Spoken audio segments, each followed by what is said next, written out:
जय हिंद, जोहार, झारखंड। मैं शमशाद आलम। आज जिस मुद्दे पे बात करने वाले हैं वो मुद्दा है आजसू पार्टी के कद्दावर नेता चंद्रप्रकाश चौधरी को लेकर एक कयास लगाया जा रहा है कि वो बीजेपी का दामन थाम सकते हैं। और साथ ही साथ जो है कि आजसू पार्टी का एकमात्र विधायक तिवारी महतो के ऊपर भी ये अटकलें लगाई जा रही है।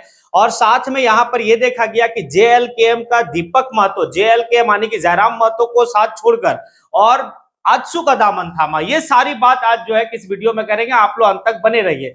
चलिए चलते और समझते हैं कि चंद्रप्रकाश चौधरी क्या वाकई में जो है कि बीजेपी का दामन थामेंगे और आजसू को छोड़ेंगे। तो पहली बात तो यह है कि जब वो लोकसभा का चुनाव लड़ रहे थे गिरिडीह लोकसभा क्षेत्र से, तो वहां पर जो है कि जब उनको कैंडिडेट घोषित किया गया था तो बीजेपी का जो जितने भी कैडर थे, बीजेपी का जो नेता थे, वो खुद चंद्रप्रकाश चौधरी का विरोध कर रहे थे। तो कहीं ना कहीं चंद्रप्रकाश चौधरी को लगा होगा कि वाकई में आने वाले जो सुरक्षित अगर कहीं हम महसूस कर सकते हैं तो वो है बीजेपी। इसीलिए ये अटकलें जो है कि लगाया जा रहा। तो एक कहावत है कि धुआं ऐसे नहीं उठता, जब तक आग नहीं लगता तब तक धुआं नहीं उठता। तो कहीं ना कहीं बात में कुछ तो सच्चाई होगी, तभी जो है कि झारखंड की राजनीति की गलियों में भरपूर जो है कि एक चर्चा है कि चंद्रप्रकाश चौधरी बीजेपी ज्वाइन कर सकते हैं। लेकिन अगर चंद्रप्रकाश चौधरी बीजेपी ज्वाइन करते हैं तो आजसू को क्या होने वाला है। तो एक तो है कि विधानसभा चुनाव में आजसू का जो बेड़ा गर्क हुआ है, अब अगर चंद्रप्रकाश चौधरी आजसू को छोड़कर बीजेपी ज्वाइन कर लेते हैं तो पूरा आजसू समाप्त। लेकिन यहां पर जो कहा जाता है राजनीतिक पंडितों का कि आजसू को जो इस मुकाम तक आने के, उसका सूर्य अस्त आने के, अब जो है कि डूबने के कगार पे है, उसका सबसे बड़ा कारण है जयराम महतो। क्योंकि जयराम महतो जो है कि जब से जयराम महतो का उदय हुआ है, आजसू पार्टी दिन पर दिन जो है कि डाउनफॉल में जा रहे हैं। आप विधानसभा चुनाव में देख लीजिए कि इंडिया गठबंधन का हिस्सा, सॉरी एनडीए गठबंधन का हिस्सा आजसू। अब एनडीए गठबंधन में जितना उनको सीट मिला था उसमें से महज एक ही सीट पर जो है कि आजसू का कैंडिडेट जीता। खुद आजसू का सुप्रीमो सिल्ली विधानसभा से चुनाव लड़ते हैं और वो भी चुनाव हारते हैं। अब यहां पर है कि जो आजसू का एक कैंडिडेट तिवारी महतो मांडू से चुनाव लड़ते हैं और वो जीतते हैं, महज कुछ 200 समथिंग कुछ वोट से वो जीते हैं, यानी कि वो भी एक हार के कगार पे थे। हालांकि जीतने के बाद तिवारी महतो इस बात को कहे थे, अगर हमारा सुप्रीमो यानी कि सुदेश महतो अगर वो कहेंगे तो मैं अपने पद से इस्तीफा दे दूंगा और उनके लिए जो है कि सीट मैं छोड़ दूंगा। तो ये तो बात जो है, लेकिन अभी जिस तरह से अटकलें लगाई जा रही है तो ये अटकलें कहां तक सच है, कहां तक क्या है, वो आने वाले वक्त में समझ में आएगा। लेकिन एक बात तो है कि बीजेपी हमेशा छोटी मछली को निगल जाती है और कहीं ना कहीं ऐसा हो कि आने वाले वक्त में सुदेश महतो ये सारी बात को समझने के बाद पार्टी का ही विलय जो है कि बीजेपी में ना कर दे। इस तरह की बातें भी हो सकती है।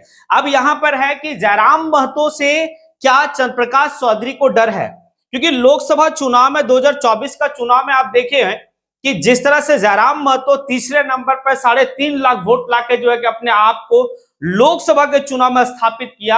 आने की 29 में जब लोकसभा का चुनाव होगा तो जयराम महतो और कुछ आने की बेहतर कर सकता है। तो ये बात तो कहीं ना कहीं जो है कि चंद्रप्रकाश चौधरी को डर सताता होगा कि भाई आप जो है कि अगर हम यहीं पे आजसू में ही रहते हैं, आजसू का दिन प्रतिदिन साख कमजोर होती जा रही है, तो इससे बेहतर है कि आजसू को छोड़कर और हम बीजेपी का दामन थामे।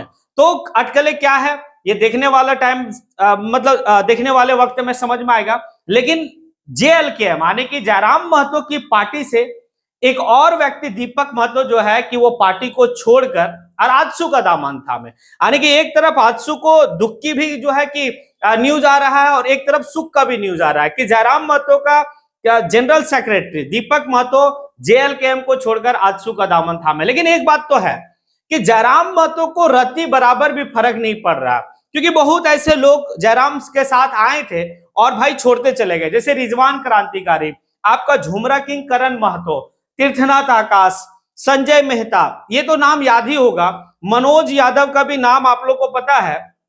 तो ये सभी लोगों का अगर आप बात देखिए तो जब संजय मेहता पार्टी को छोड़े तो लोगों को लगा कि अब जो है कि थोड़ा सा डाउन हो सकता है। दूसरा आप यहां पर देखिए कि रिजवान क्रांतिकारी जब पार्टी छोड़ा तो लोगों को कुछ और लगा, लेकिन कोई फर्क नहीं है। जयराम महतो का विजन क्लियर है कि हम जनता के लिए हैं और भाई जनता की लड़ाई हमेशा लड़ते रहेंगे, चाहे मेरा साथ कोई दे या ना दे, मैं तनहा अकेला चलूंगा। और अगर मेरी राह अगर ईमानदारी की होगी तो वाकई में जो है कि लोग हमारे साथ रहेंगे और वाकई में अभी लोग जयराम महतो के साथ हैं और जयराम महतो जिस तरह से जो है कि ना दिन ना रात ना आंधी ना तूफान हर वक्त जनता का जो है कि काम को लेकर एक्टिव दिख रहे हैं। तो ये तो है।